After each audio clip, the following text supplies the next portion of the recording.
Bienvenidos a esta jornada de educación continua. Gracias a Socolef por brindarnos este espacio.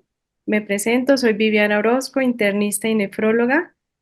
La idea de esta noche es comentar un tema muy importante que cada vez nos ofrece retos diagnósticos y terapéuticos, como es el campo de la onconefrología. Entonces vamos a realizar una presentación de un caso clínico de un paciente con diagnóstico de cáncer y enfermedad glomerular.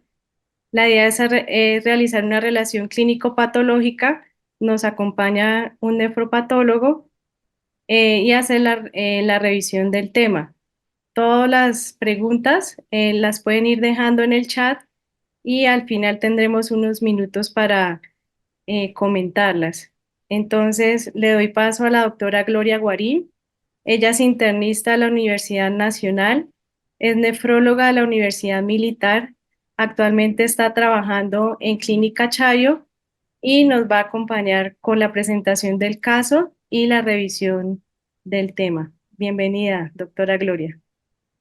Doctora Viviana, muchas gracias. Buenas noches para todos. Como habló la doctora, esta es la primera presentación que hace parte pues del Comité de Onconefrología y pues bueno, bienvenidos a todos. Enfermedad glomerular y cáncer. Empezaremos con un caso clínico. Es una paciente femenina de 67 años de edad. Consultó a la institución por dolor abdominal.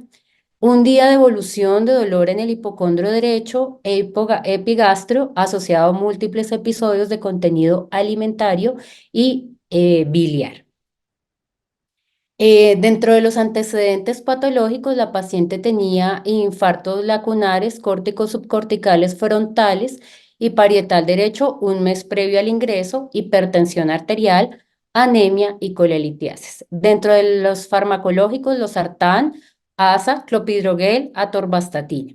Tenía un extabaquismo de 25 paquetes año. Al examen clínico tenía unos signos vitales dentro de límites normales y el único hallazgo positivo era el dolor a la palpación difusa sin irritación peritoneal. Dentro de la revisión por sistemas, la paciente tenía un síndrome de pérdida no intencionada de peso de 15 kilogramos en los últimos 3 meses.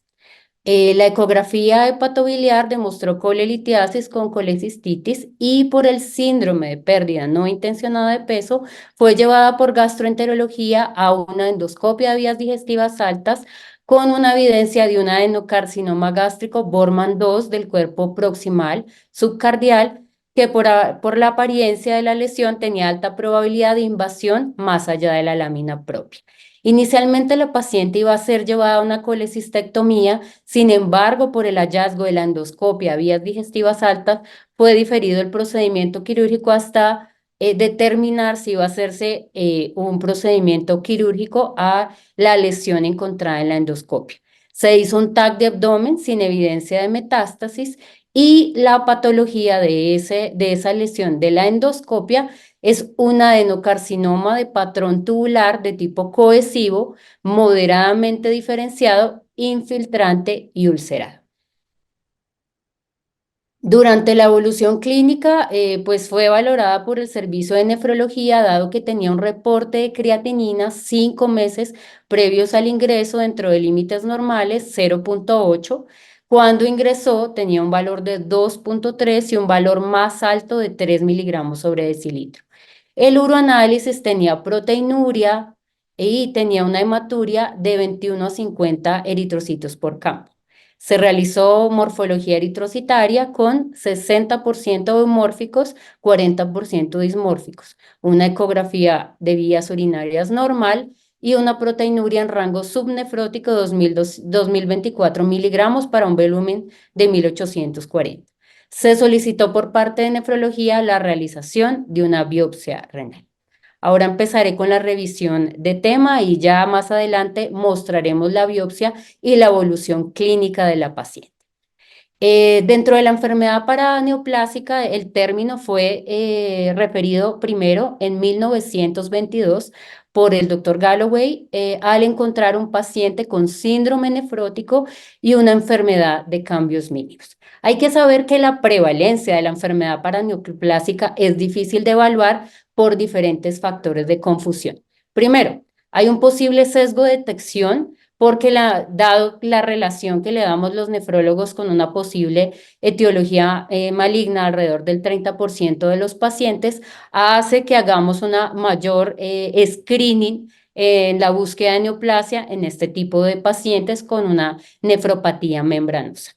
De acuerdo a las características demográficas de la población, la edad, el género, si tienen otros factores de riesgo para cáncer, como el tabaquismo pesado, y de que usamos inmunosupresores para el tratamiento de las enfermedades glomerulares y está determinado que son probables fármacos oncogénicos. De ahí está que no es fácil determinar la prevalencia de la enfermedad paraneoplásica. Está determinado previamente que en los el riesgo de cáncer en pacientes con glomerulonefritis fue de 2,5 y 3,5 veces mayor que en la población general, sobre todo durante los primeros años, y que después de los 5 años podían igualar la población general. Sin embargo, esto no está claramente determinado porque se han encontrado neoplasias en el seguimiento a los pacientes con enfermedad glomerular, incluso superando 5 a 10 años, muchas veces relacionado a la inmunosupresión. Les traigo este estudio que fue publicado en PLOS ONE en 2019, que es la comparación de la prevalencia de cáncer en pacientes con glomerulonefritis y la población general en el tiempo de la biopsia renal. Es de Corea del Sur, son 1.155 pacientes de un solo centro, biopsias realizadas entre 2003 y 2017, es un estudio retrospectivo y pacientes que fueran diagnosticados de cáncer dentro de un mes posterior a la realización de la biopsia. Se determinó que el riesgo de cáncer en este grupo de pacientes, que todos tenían enfermedad glomerular, fue de 2,45 veces y con este intervalo de confianza. Estas son las características de la población. Digamos que el total, 1.155 pacientes, tenían 29 de esta cohorte tenía cáncer. ¿Y cuáles fueron las diferencias de la población? Para que por favor vean. Primero, la diferencia de la edad. Los pacientes con cáncer tenían mayor edad, 66,4 años de media, a diferencia de los que no tenían cáncer, 49,3 años, y con una diferencia estadísticamente significativa por el valor de P.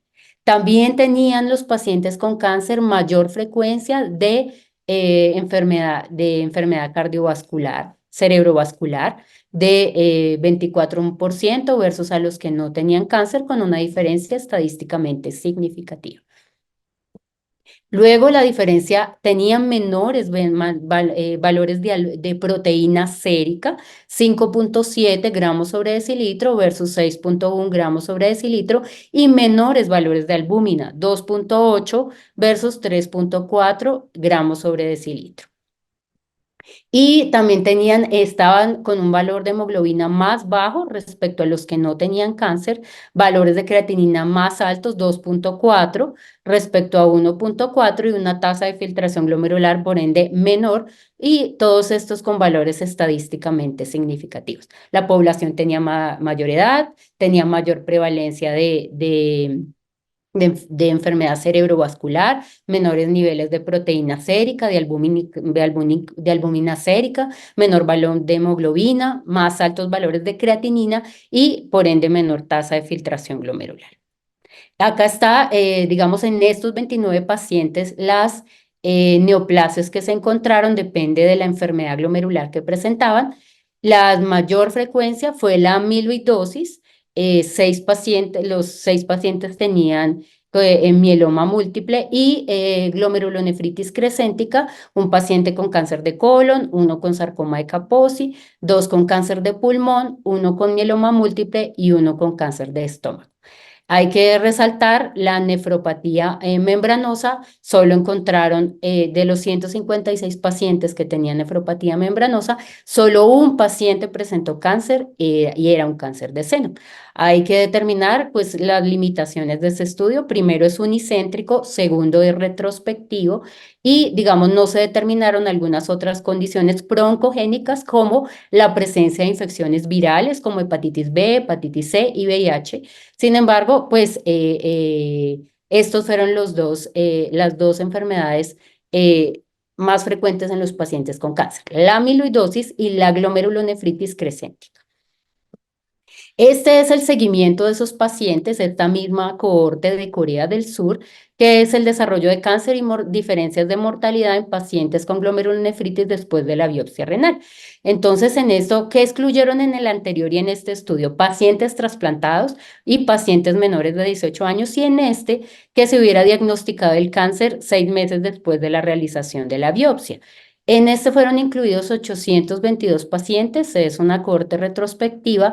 Se siguieron alrededor de 58.9 meses, que da 4.9 años, como les hablaba. Se había determinado previamente que alrededor de los primeros 5 años podría ser mayor la frecuencia de cáncer en los pacientes con enfermedad glomerular y que después de 5 años podrían igualarlo a la población general, pero esto claramente pues no se repite en todos los estudios. Se encontró una incidencia de cáncer de novo en estos pacientes con enfermedad glomerular del 5.5%.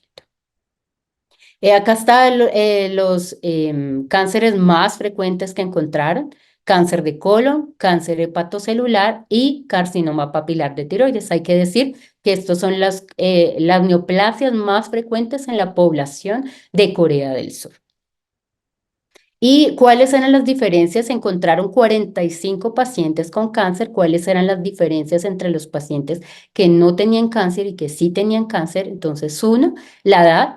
También eran mayores los pacientes que tenían cáncer, 57.1 años, con una diferencia estadísticamente significativa versus 48 años los que no tenían cáncer. También los valores más bajos de hemoglobina, con una diferencia estadísticamente significativa. Y digamos, la enfermedad glomerular más frecuente fue la nefropatía por IgA y la nefropatía membranosa. También hay que hablar que la población era de Corea del Sur, pero ya les voy a mostrar también cuáles fueron las otras diferencias. Y también hubo diferencias en el uso de inmunosupresores. Era más frecuente el uso de inmunosupresores en los pacientes que sí tuvieron cáncer, de 62.2% versus 43%.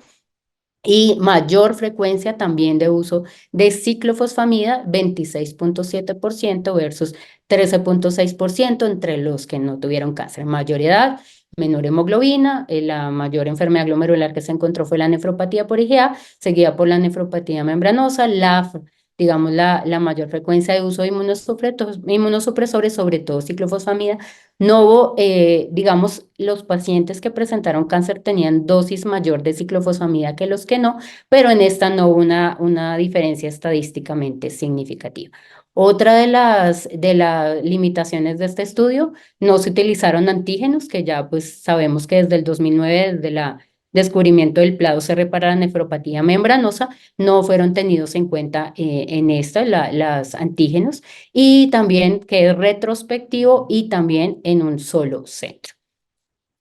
Dentro de la enfermedad paraneoplásica se ha visto que los pacientes pueden presentar alteraciones, digamos, en el parcial de orina, en la proteinuria. Entonces, que es más frecuente la proteinuria en pacientes con cáncer.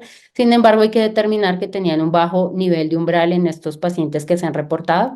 Entonces, podía aumentar la frecuencia. Que las enfermedades glomerulares se asocian con muchas neoplasias malignas, sólidas y hematológicas, que la patogénesis no está exactamente clara, pero les voy a ahorita hablar de las teorías. Y el tratamiento se dirige principalmente a la neoplasia maligna subyacente. Entonces, Sabemos que la enfermedad paraneoplásica no está relacionada ni con la carga tumoral, ni con la invasión, ni con las metástasis a distancia, sino está relacionado con la secreción de las células tumorales de citoquinas, antígenos, hormonas. Entonces, todo esto puede desarrollar la enfermedad paraneoplásica, que puede recurrir la enfermedad glomerular con la recaída de la neoplasia maligna primaria y como les hablaba, pues que se desconoce la verdadera prevalencia de la enfermedad glomerular asociada a cáncer. Lo que ha publicado previamente era cohorte danesa y como les hablé, pues ahorita esos estudios de Corea del Sur. Dentro de la enfermedad paraneoplásica, el síndrome nefrótico es la presentación más frecuente y la biopsia renal se recomienda de acuerdo a la esperanza de vida del paciente y si hay opciones terapéuticas. La presencia de proteinuria es un factor de mal pronóstico en un paciente que ya tenga un diagnóstico de neoplasia maligna.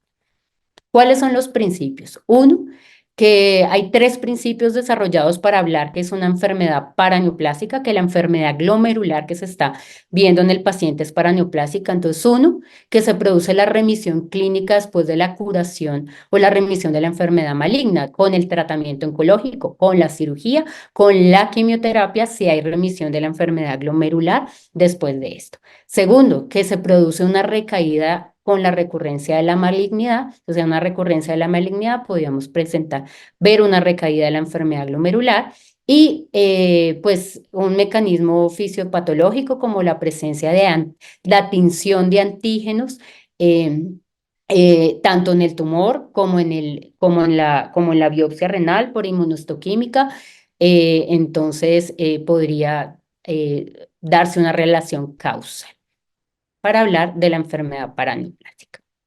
Entonces hay varias teorías. Uno, que hay depósito de antígenos, entonces que las células tumorales secretan antígenos que también se encuentran en el podocito, ya les voy a hablar sobre todo en la nefropatía membranosa, y hace que se desarrollen autoanticuerpos y unos complejos antígeno-anticuerpo que se depositan sobre todo en el espacio subepitelial.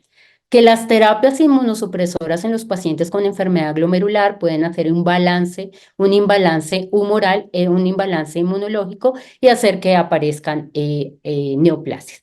Tercero, la infección viral. Entonces, está establecido que los virus tienen un efecto oncogénico intrínseco y también que puede hacer que se disminuya la eliminación renal de reguladores biológicos relacionados con la oncogénesis. Entonces, digamos, estas son unas de las teorías que se ha hablado para que aparezca enfermedad, neoplasias en pacientes con enfermedad glomerular. ¿Cuáles son las enfermedades glomerulares que podemos encontrar en pacientes con cáncer? Si bien está, digamos, en toda nuestra cabeza está que la enfermedad de cambios mínimos está más relacionada con neoplasias hematológicas, como el linfoma Hodgkin, también se ha visto linfoma no-Hodgkin, leucemias y algunos cánceres sólidos como el tumor, como el cáncer de pulmón, el cáncer colorectal y el cáncer de células renales. Dentro de la nefropatía también hemos visto pues que la nefropatía membranosa también relacionada principalmente con tumores sólidos.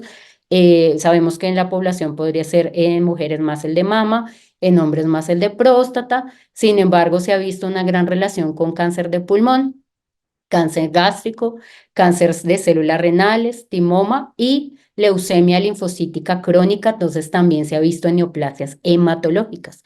La nefropatía por IgA, tumores del tracto respiratorio superior, tumores de la boca y tumores de la nasofaringe. La glomerulosclerosis focal y segmentaria con cáncer de células renales, cáncer de seno, timoma, linfoma Hodgkin. La glomerulonefritis membranoproliferativa, paraproteinemia, leucemia linfocítica crónica, cáncer de pulmón y cáncer de células renales. Y la glomerulonefritis crescéntica, cáncer de pulmón, cáncer gástrico. Acá están algunas de las claves diagnósticas para establecer si nuestros pacientes podrían tener una enfermedad glomerular secundaria no neoplasia. Uno de lo que más hay que pensar es primero que el paciente no responda a los tratamientos, que tenga recaídas de la enfermedad.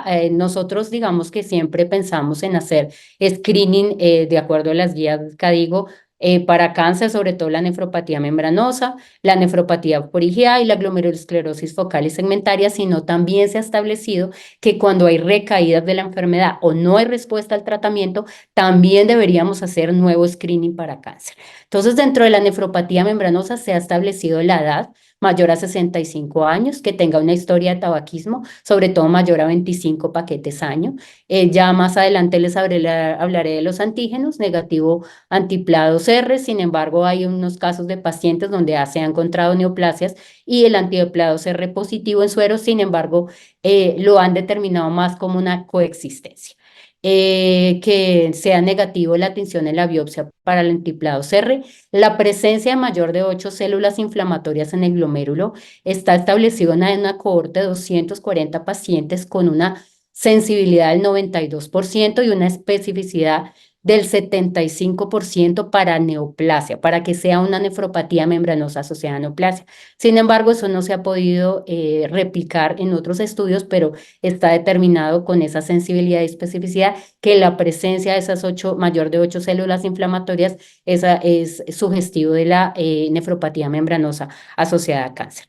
La ausencia de la subclase de depósitos IgG4, ya les voy a hablar de la tinción para la proteína 7A que contiene el dominio de trombospondina, que sea resistente a agentes como la ciclofosfamida, rituximab, calcineurina, la enfermedad de cambios mínimos mayor a 65 años, no otras causas secundarias, también que sea resistente a los tratamientos, igual que la focal y segmentaria.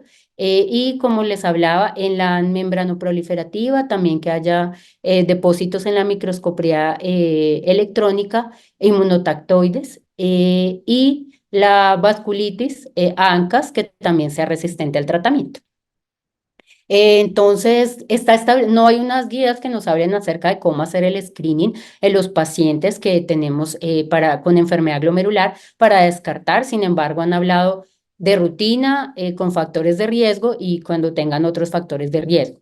De rutina, la historia y el examen físico, test de laboratorio como la electroforesis de proteína sérica, en orina, cadenas livianas, ultrasonido renal y el screening apropiado para la edad, como colonoscopia, mamografía, citología.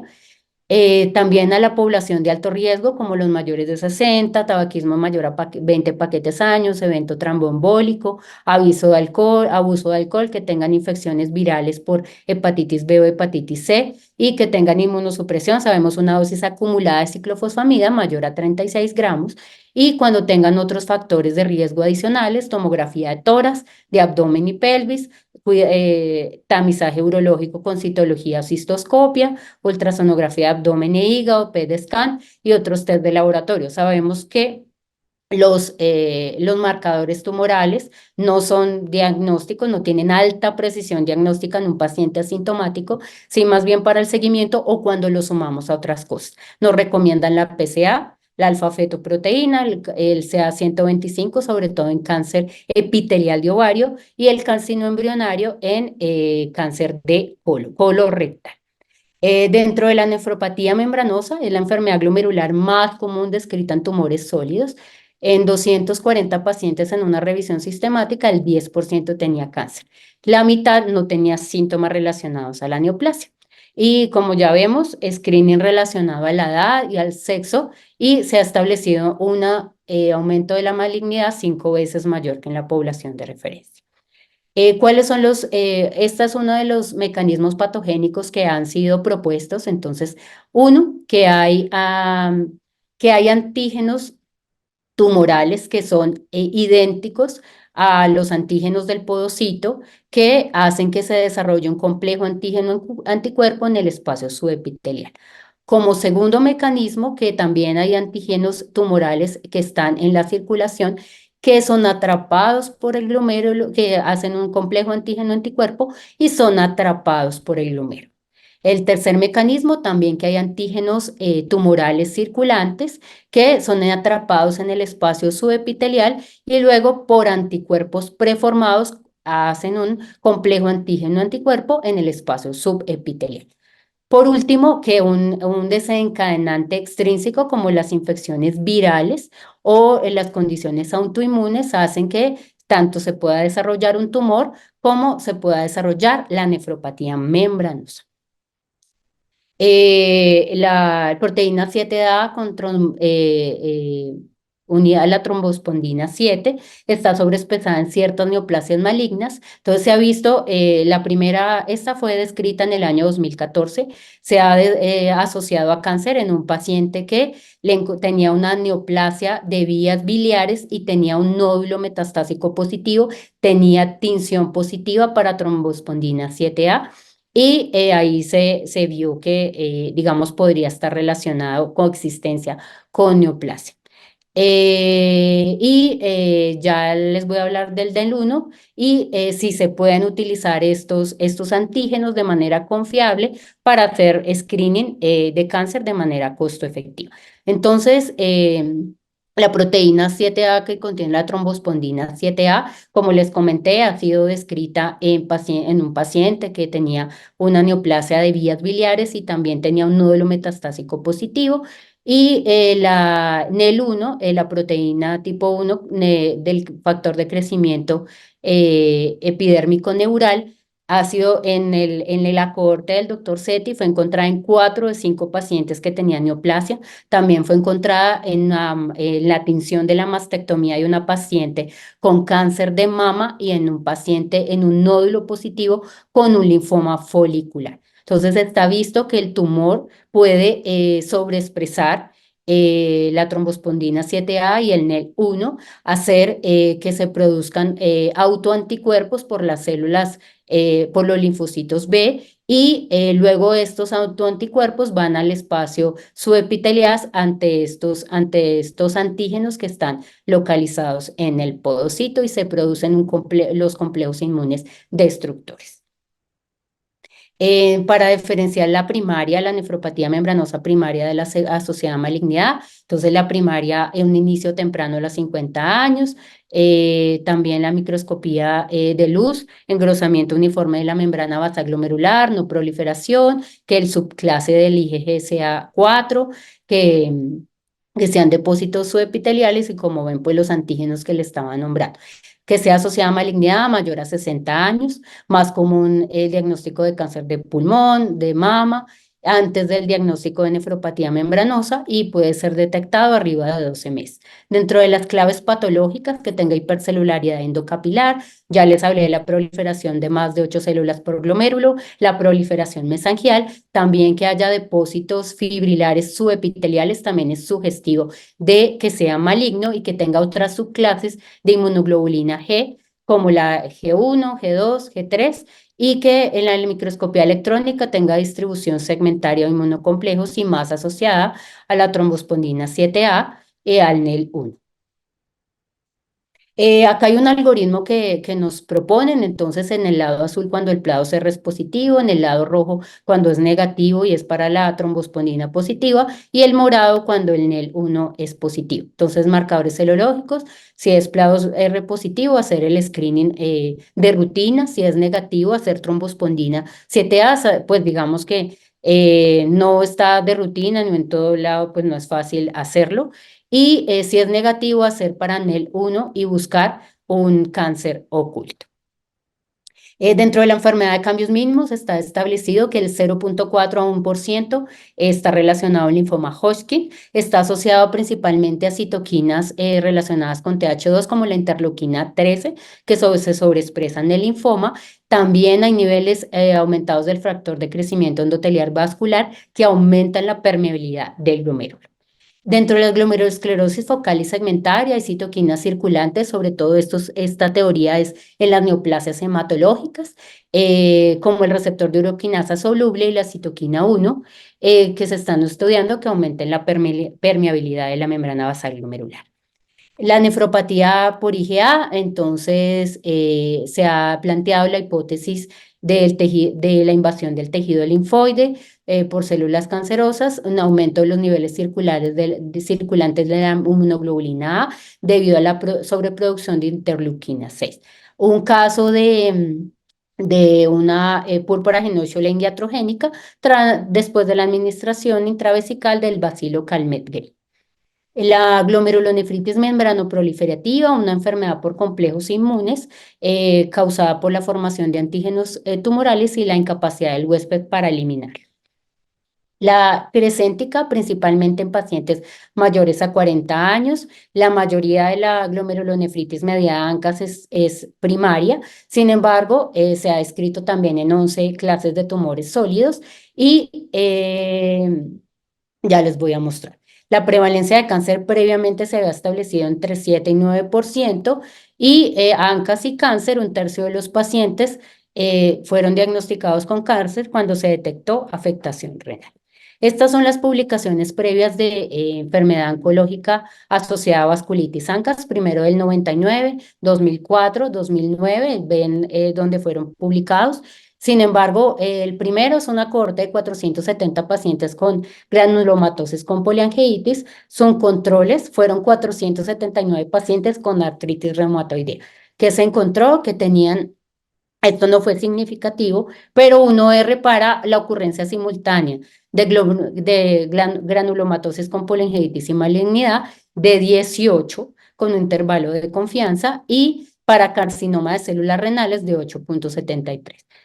La frecuencia de pacientes con cáncer precedente al diagnóstico de vasculitis fue de 4,8% y estas fueron las malignidades. En el segundo estudio fueron 78 pacientes con granulomatosis con poliangiitis y 122 con MPA, con poliangiitis microscópica. El control eran 129 pacientes con púrpuras de Hernow-Scholem, 333 pacientes con lupus eritematoso sistémico que fueron ajustados al sexo y a la edad con la población general. El RR fue comparado con la población general, entonces de 6,02 para neoplasias. El 10% tenían frecuencia de neoplasias previo al diagnóstico de vasculitis y estas fueron las neoplasias. En el último estudio que estaba publicado fue de Dinamarca, 293 pacientes con granulomatosis con poliangiitis. El control fue con la población general, con sexo y edad. Lo que fue significativo, 1R para carcinoma testicular del 6,4, 1R para cáncer de piel no melanoma, que ocurrió menor de 2 años antes de la granulomatosis con poliangiitis, fue de 4, con una frecuencia de 8,9% de neoplasia antes del diagnóstico de vasculitis, y estas. ¿Cuáles estos estudios? Muchos pacientes con granulomatosis con poliangiitis, no tantos pacientes con poliangiitis microscópica, que en los primeros 2 estudios fue contra población con AR, otra población con Hernow-Scholem, con lupus, y encontraron una frecuencia de neoplasias previo al diagnóstico de vasculitis ANCAS positivo del 4,8 al 10%. Dentro de los desórdenes mieloproliferativos tienen un grado de malignidad variable, son principalmente la policitemia vera, la trombocitosis esencial y la mielofibrosis. Se ha reportado enfermedad glomerular en el 4% de los casos. Si se presenta, son complicaciones tardías y tienden a presentar un pobre pronóstico.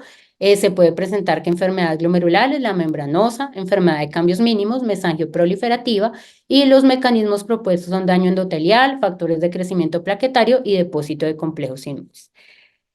A continuación, les vamos a mostrar la biopsia renal de nuestra paciente para los que llegaron un poquito tarde. Paciente de 67 años, ingresó por dolor abdominal, diagnóstico de colecistitis con colelitiasis, por pérdida no intencionada de peso de 15 kilos en los últimos 3 meses. Se hizo una endoscopia de vías digestivas con un adenocarcinoma gástrico.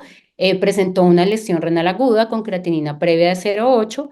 Durante el ingreso 2,5, valor máximo 2,3, proteinuria en rango subnefrótico 2024 y una hematuria glomerular. Entonces, a continuación, el doctor Orozco les hablará de los hallazgos en la biopsia renal. Muy bien, buenas noches. Efectivamente, recibimos en el laboratorio de biomolecular y procedente de la Clínica Chayo esta biopsia de la paciente que la doctora Guarín nos describe. con los datos clínicos de que era una paciente de 67 años de edad con insuficiencia renal aguda, una creatinina de 2.9, proteinuria y un antecedente de adenocarcinoma pues, como hallazgo relevante. Recibimos en solución salina 2 fragmentos filiformes de tejido renal de 0,5 por 0,1, realmente fueron fragmentos bastante pequeños. Se procesaron, como siempre, para los 3 estudios absolutamente necesarios para un diagnóstico completo de una biopsia renal, que son la microscopía de luz, la inmunofluorescencia y la microscopía electrónica. En la imagen siguiente, siempre me gusta empezar la descripción con cómo se ve un riñón normal para podernos hacer la idea de los hallazgos que les voy a mostrar, cuáles son las alteraciones. Aquí vemos glomérulos, aquí están 3, 4 glomérulos perfectamente normales, con celularidad normal. Nótese el espacio de Bowman totalmente libre, ¿verdad? Sin ningún compromiso celular ocupándolo, nada de esto. Los túbulos. Tenemos vaso por aquí arriba, intersticio, no hay inflamación, no hay ningún tipo de alteración en esta biopsia. Entonces, pasemos a la biopsia de la paciente que revisamos. Estos cilindros contenían 8 glomérulos, no era una gran biopsia, pero afortunadamente los hallazgos pudieron evidenciarse en estos 8 glomérulos. ¿Qué vemos? Glomérulos conservados, aquí arriba a la izquierda vemos uno, pues estamos un poco lejos, pero ahí podemos ver a vuelo de pájaro que este glomérulo está bien, pero en este mismo campo encontramos aquí abajo un glomérulo que algo tiene, todavía no a esta distancia, pues no podemos ver bien qué, pero hay una afección, por lo menos inflamatoria a mi modo de ver, que está comprometiendo el penacho glomerular. Igualmente, tenemos un compromiso tubulointersticial bastante importante con un infiltrado inflamatorio difuso bastante severo, que vamos a ver es sobre todo de linfocitos, con plasmocitos, algunos, y algo de cronicidad con atrofia tubular y fibrosis intersticial.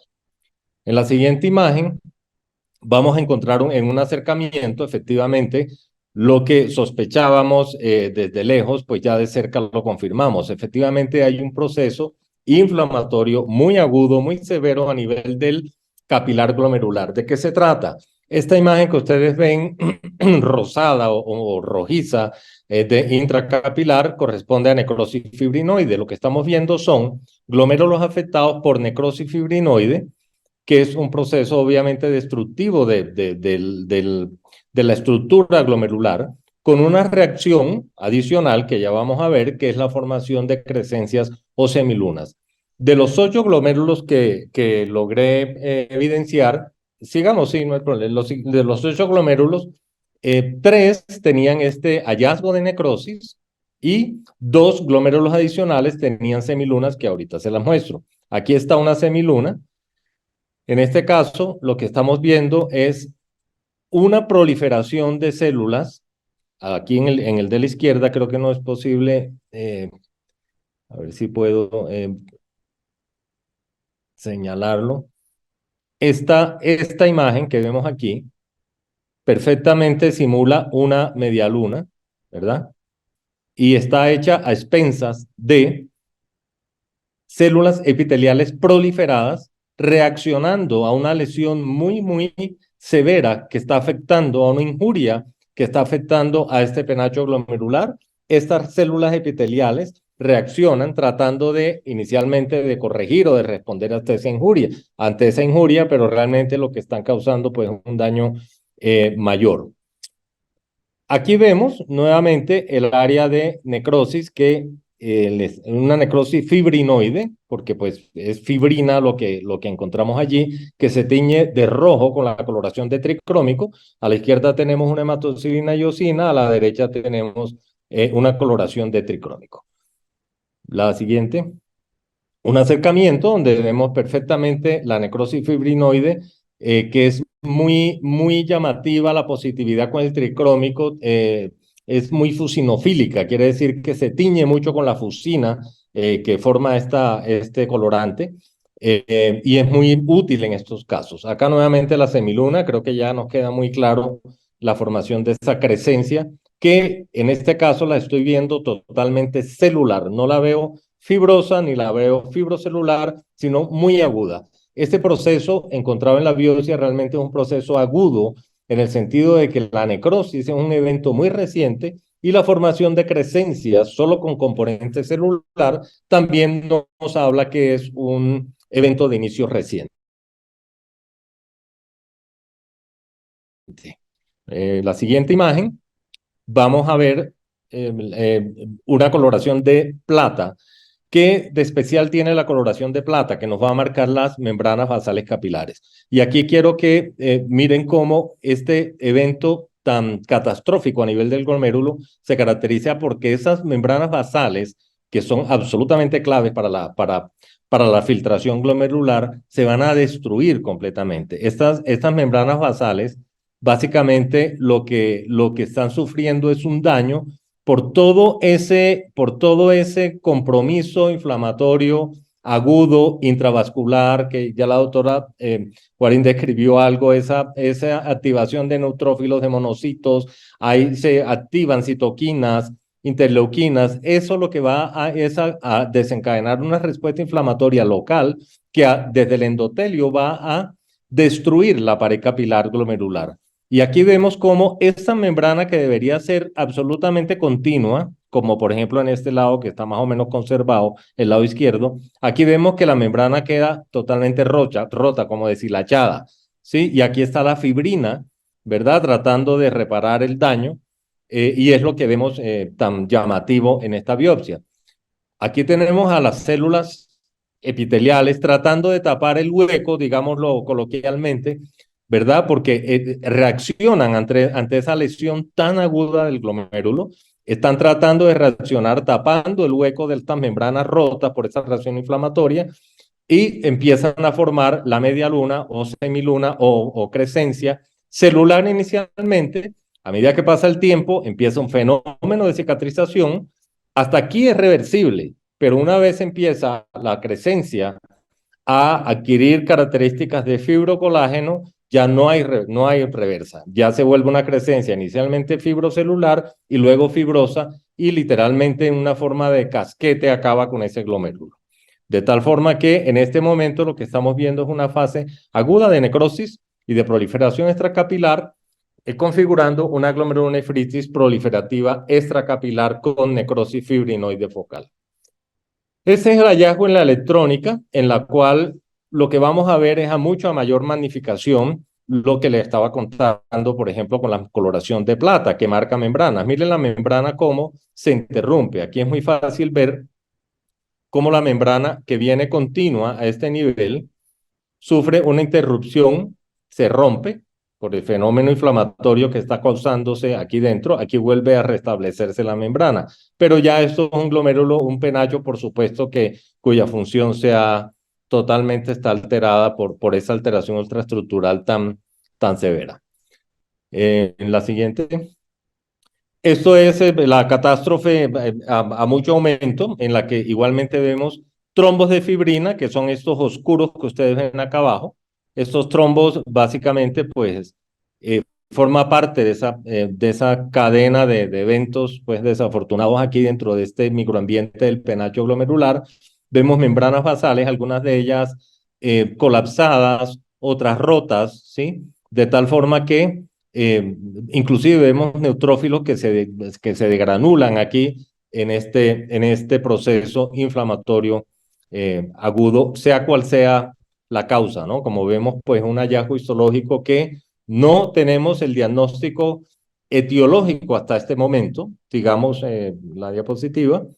Nos falta confirmar qué está causando este fenómeno. ¿Qué recurso tenemos adicional? La inmunofluorescencia. Acordémonos que esta crescencia, esta semiluna o esta proliferación extracapilar perfectamente puede estar causada por muchas razones, por una lesión mediada por complejos inmunes, por una enfermedad antimembrana basal glomerular, por una vasculitis ANCA, en fin. Entonces, el otro recurso que tenemos es la fluorescencia, por lo menos con eso descartamos que haya una mediación por complejos inmunes. Efectivamente, en este caso de la paciente, todo está negativo, excepto el fibrinógeno, que por razones obvias en las áreas de necrosis fibrinoide marca. Pero en general lo que podemos decir es que es una glomerulonefritis extracapilar no causada por complejos inmunes, o sea, pausa inmune. Este fue mi comentario en la biopsia, que los hallazgos son los de una glomerulonefritis necrotizante con proliferación extracapilar, o sea, crecencias. Morfológicamente se sugiere compromiso renal por un proceso vasculítico sistémico de origen pausi inmune. Encuentro crecencias celulares en 2 de los 8 glomérulos evaluados o representados y necrosis fibrinoide en 3 glomérulos adicionales de esos 8 glomérulos, ¿sí? Básicamente, esos son los hallazgos. En la siguiente diapositiva quiero traerles a consideración un artículo muy importante de hace unos 12 años, creado por el grupo de UVAS de los europeos. Sin embargo, participó el doctor Charles Genet, que tal vez es la persona que más sabe de vasculitis y compromiso renal, es nefropatólogo en la Universidad de Carolina del Norte en Chapel Hill. Estas personas lo que hicieron fue que tomaron 100 pacientes con vasculitis y trataron de clasificarla desde el punto de vista histológico, porque si bien el gol estándar para hacer el diagnóstico de vasculitis con compromiso renal y crecencias es la biopsia renal, nunca se ha logrado hacer una clasificación como adecuada, hablar el mismo idioma y tratar de aportarles a ustedes, los clínicos, parámetros para identificar alguna probable relación con el pronóstico y el grado histológico de la lesión. De tal forma que ellos trataron de hacerlo y la siguiente, y existe efectivamente una clasificación que es la clasificación de Verdén, que es esta en la cual se basa en que si hay esclerosis, si hay el número de crecencias celulares, si hay crecencias fibrosas, si hay esclerosis o si hay glomérulos normales. Básicamente ellos clasifican en una clase esclerótica aquellas biopsias que muestran más del 50% de glomérulos totalmente esclerosados, una clase focal si el compromiso es de menos de la afección glomerular deja más del 50% normales, o sea, la mitad por lo menos están histológicamente sanos los glomérulos, dicen que es una clase focal, pero si más del 50% tienen crecencias esos glomérulos, es una fase crecéntica, una clase crecéntica, y si ninguna predomina, pues vamos a hablar de una clase mixta. ¿Con qué fin hicieron esto? Pues es muy evidente pues que trataban de hacer una correlación clínico-patológica en cuanto al pronóstico de estos pacientes, y es muy fácil suponer que la clase esclerótica demostró que tenía un muy peor pronóstico a largo plazo, que la clase focal era la que mejor se portaba, por supuesto, a largo plazo, que la clase crecéntica, a pesar de que inicialmente se portaba muy mal, había una falla renal muy agresiva, estos pacientes reaccionaban muy bien al tratamiento, respondían muy bien y a largo plazo tenían un mejor pronóstico. La clase mixta tenía un poco de todo. Entonces, básicamente, esos fueron los hallazgos. Yo creería, y digo creería porque tengo, como les dije, 2 glomérulos con crecencias y tengo 3 con necrosis. Tengo 5 de 8 afectados, por lo tanto, sería una clase crecéntica, pero, y aquí viene el pero, de aplicar la clasificación a todas las biopsias. Solo tengo 8 glomérulos y este estudio lo basaron en biopsias que tenían más de 10 glomérulos. Entonces, yo no la puse en el diagnóstico pues por esta limitación, pero básicamente, si sumo los glomérulos afectados son 5 de 8, entonces sería una clase crecéntica porque tiene más del 50% de crecencias con necrosis, que al fin y al cabo la necrosis es el paso previo a la formación de crecencia, así que se puede tomar como tal, ¿de acuerdo? Entonces, básicamente eso es lo que le quería comentar. Muchas gracias, doctor. Entonces, con esta biopsia y dentro del estudio serológico se encontró unos MPO mayor a 100 unidades por mililitro, una proteinasa 3 de 1.5, ANAS 1 en 320 patrón homogéneo, anti-DNA negativo, ENAS negativos e hipocomplementemia. Un diagnóstico pues de una vasculitis asociada a ANCA, se hizo un TAC de tórax donde se vio un engrosamiento micronodular de la pleura en los segmentos apicales y áreas de consolidación mal definidas en el segmento lingular inferior, rodeado de nódulos, algunos de estos de contornos irregulares. Fue valorado por neumología, que considera que estos nódulos probablemente son metastásicos del cáncer gástrico y no compromiso por la vasculitis. Se administraron bolos de metilprednisolona, a las 48 horas un descenso de la creatinina desde el pico de 3 hasta 2,5, fue remitida a otra institución para valoración por oncología.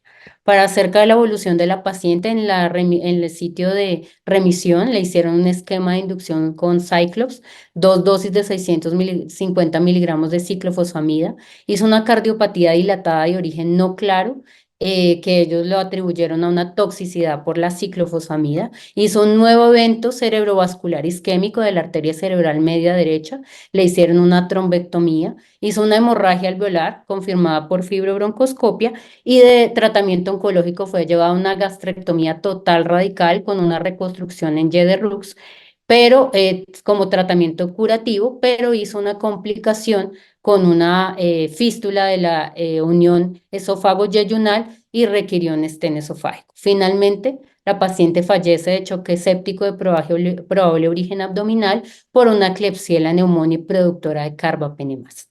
Entonces, esta paciente se hizo al tiempo el diagnóstico de adenocarcinoma gástrico y una vasculitis ANCAS positivo MPO.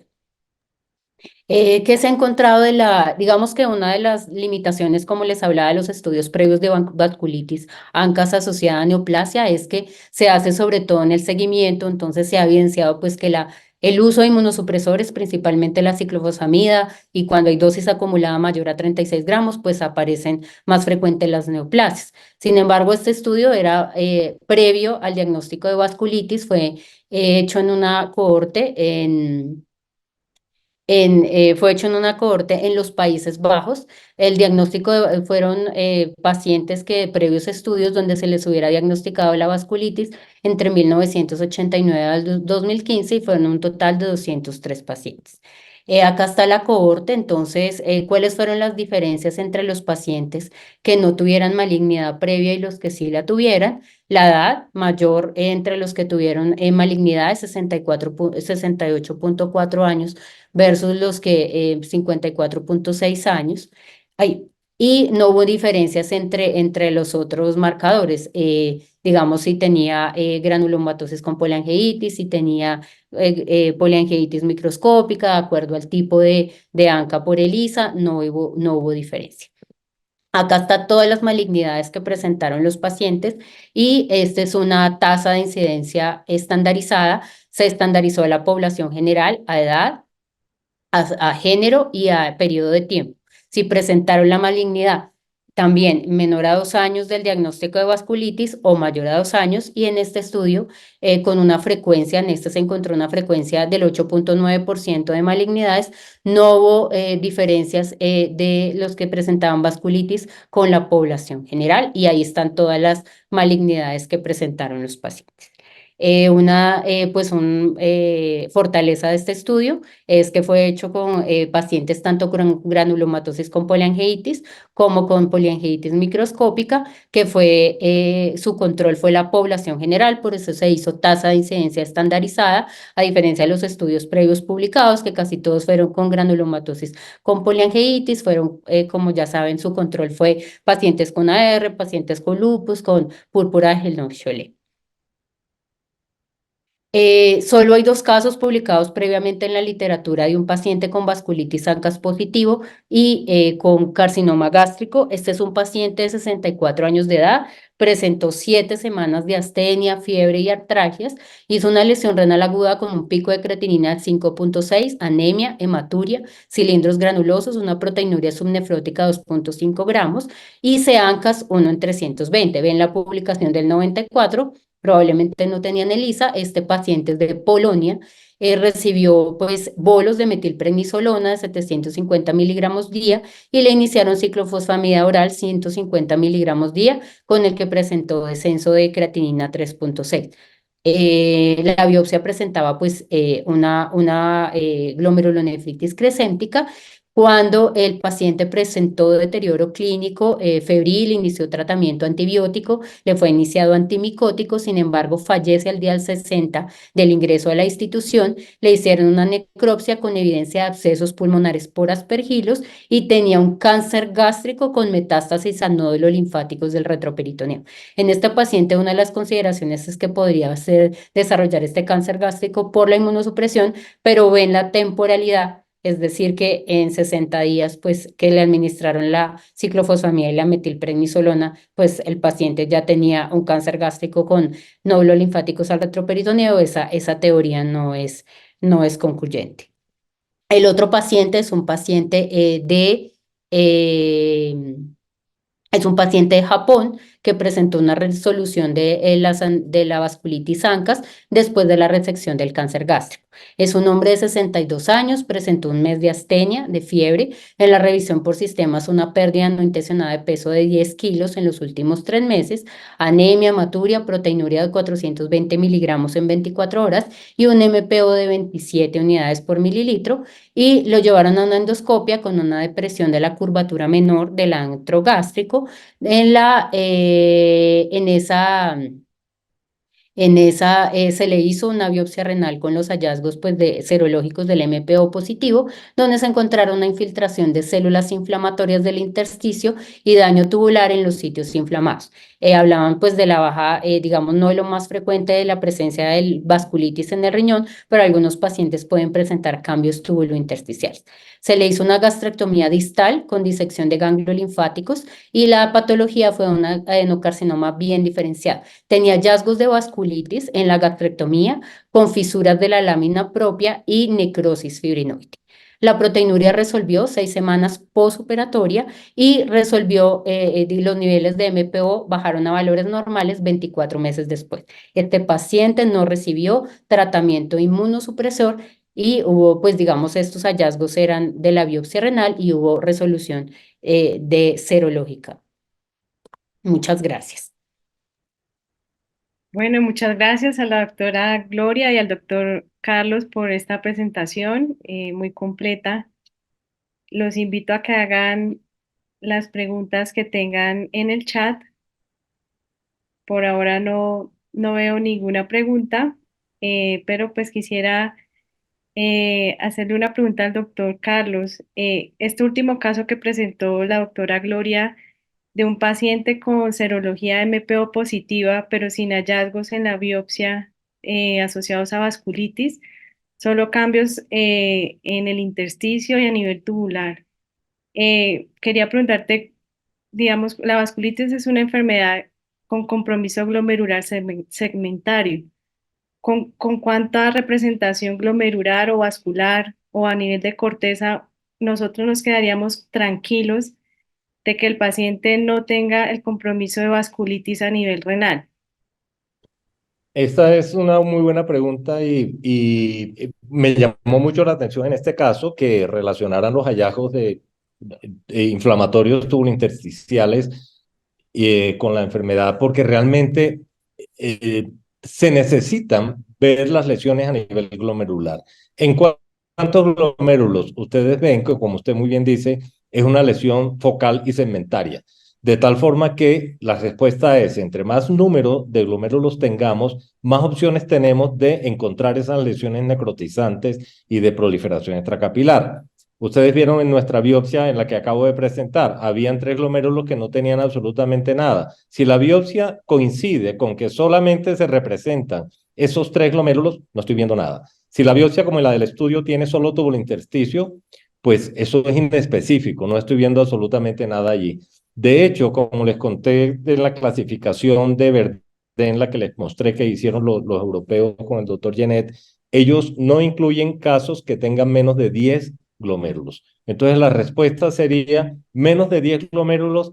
Es complicado decir y negar completamente si no encontramos crecencia o necrosis que la haya. ¿A qué me refiero? Hay pacientes que en el glomérulo número 11 que no está representado, ahí está la necrosis, no la estamos viendo, ahí está la crecencia, ¿de acuerdo? Entonces, esto es muy importante tenerlo en cuenta. Como también hay pacientes y hay biopsias en las cuales hay 1 o 2 glomérulos y ahí tenemos el evento necrosis, pues muy de buenas, y el patólogo lo va a informar y va por lo menos a alertar con que va a haber un proceso de proliferación extracapilar. Pero así como hay entidades como por ejemplo una glomerulonefritis membranosa o una nefropatía por IgA, que con un solo glomérulo podemos ver los depósitos y la lesión, hay entidades como la focal y segmentaria y en muchos casos de estas vasculitis con proliferación extracapilar que no se van a ser representadas si el número de glomérulos es poco. ¿Mm? Vale, doctor, muchas gracias. Por acá tenemos unas preguntas en el chat. La doctora Vargas nos pregunta en qué escenarios estaría indicado el inicio de inmunosupresión o esperar el tratamiento de la neoplasia para evaluar si remite el compromiso a nivel renal. Lo que se ha recomendado en las, digamos, de las diferentes enfermedades glomerulares es que, digamos, sabemos que los inmunosupresores causan un imbalance inmunológico y una de las recomendaciones era no, digamos, por lo general no usar tratamiento inmunosupresor, sino el tratamiento de la neoplasia si se cumplieran los principios para hablar de que fuera paraneoplásica, los tres principios del que les hablé al principio para hablar como la relación causal. Sin embargo, digamos, en los pacientes, como en nuestro caso, dado en el caso de la glomerulonefritis crescéntica, sí recomiendan dar tratamiento inmunosupresor, dado la progresión tan severa de la enfermedad y el alto riesgo de entrada a diálisis de los pacientes. Entonces, digamos, en general, si hay una posible relación causal entre la neoplasia y la enfermedad glomerular cumpliendo los principios, no dar tratamiento inmunosupresor, a no ser que estemos en el escenario de una glomerulonefritis crescéntica. Sí, de acuerdo. Digamos, en la enfermedad membranosa que tú nombraste es de las más frecuentes asociadas a cáncer. Muchas veces nos da ese espacio de espera de ver cómo responde el riñón al tratamiento oncológico. Pero en estos casos de inflamación necrotizante es un estado muy agudo que si no manejamos a tiempo, pues la fibrosis llega al riñón y ya no hay nada que hacer. Ahí es importante hacer el seguimiento, digamos, iniciar la ciclofosfamida, pero no irnos como con el esquema habitual, siempre ir viendo cómo va respondiendo la parte oncológica para poder definir de pronto no terminar del todo el ciclo y evitar a los pacientes la exposición prolongada a la ciclofosfamida si la parte oncológica va bien y uno va viendo la evolución clínica del paciente favorable a nivel renal. Por acá nos preguntan, eh, estos pacientes con glomerulopatías asociados a neoplasias, en caso de proteinuria, ¿qué piensan respecto al inicio de inhibidores de CGLT2 tempranamente o estaría contraindicado? Realmente está recomendado el tratamiento general para la proteinuria, está recomendado los diuréticos, digamos, el tratamiento general para el síndrome nefrótico y sabemos de la evidencia de los ICGLT2 está recomendado, lo que no como hablamos de los inmunosupresores, pero tanto los diuréticos como todo el tratamiento antiproteinúrico general está recomendado dar en estos pacientes.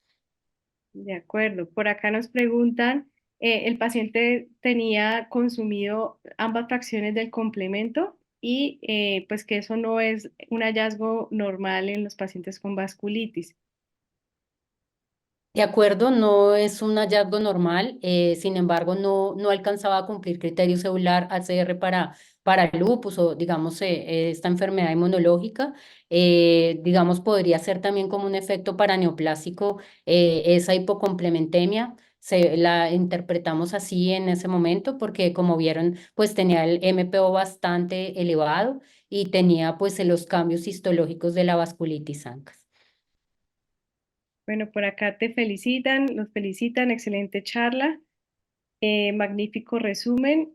Nos dicen que si hay un caso de proteinuria asociado a cáncer, pero sin lesión renal aguda, sería indispensable hacer biopsia o solo si persiste luego de que el cáncer sea tratado, por la posibilidad de que el paciente remita.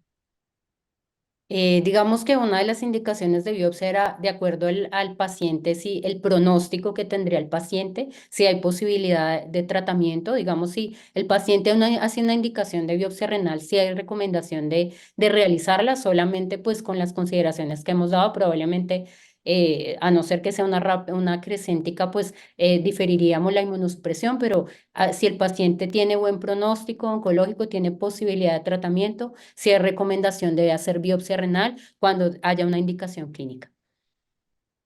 Nos preguntan, ¿en los pacientes con cáncer y glomerulonefritis hay algún esquema especial de profilaxis para infecciones oportunistas? ¿O es el Así, esquema, perdona. ¿O es el esquema que normalmente usamos? De acuerdo, digamos asimismo como no hay unas guías de screening de cáncer en pacientes con enfermedad glomerular, sino estas recomendaciones de acuerdo a los factores de riesgo, asimismo las recomendaciones de profilaxis son las generales acerca del uso de esteroides y pues ciertos otros medicamentos, no hay unas recomendaciones específicas. Listo, por acá felicitan al doctor Orozco, reconocimiento al patólogo por su correlación. Muchas gracias.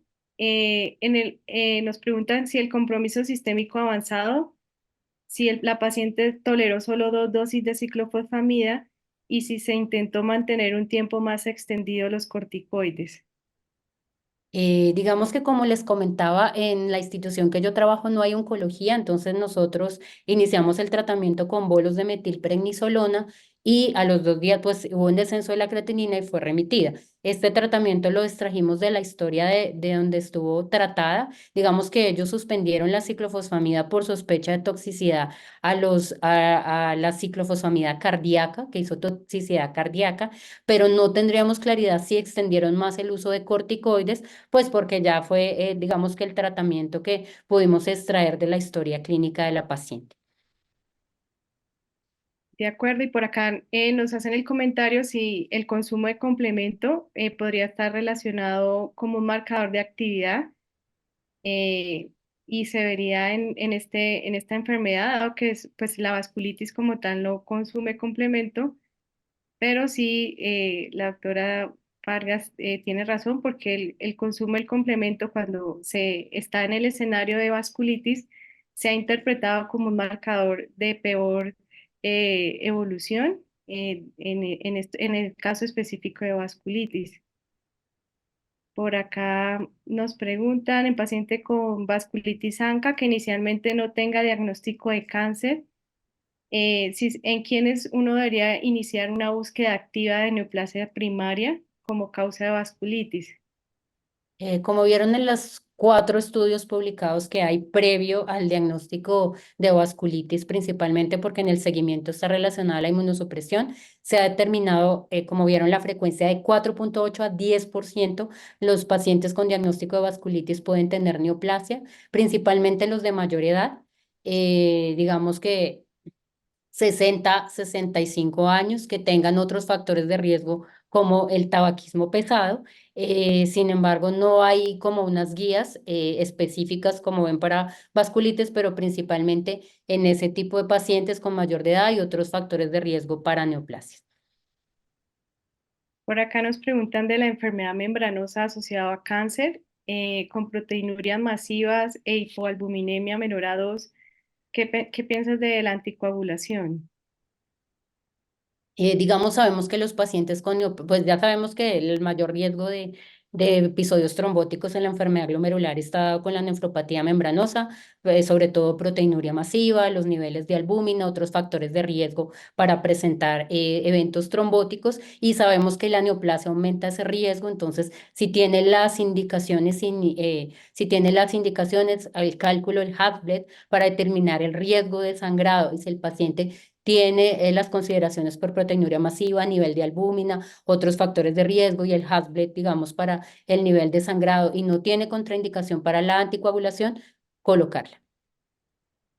De acuerdo. Bueno, por acá ya no veo más preguntas, solo felicitaciones. Muchas gracias a todos por asistir, por separar un espacio esta noche para compartir toda esta actividad académica. Gracias a la doctora Gloria y al doctor Carlos por las presentaciones excelentes y que tengan una excelente noche.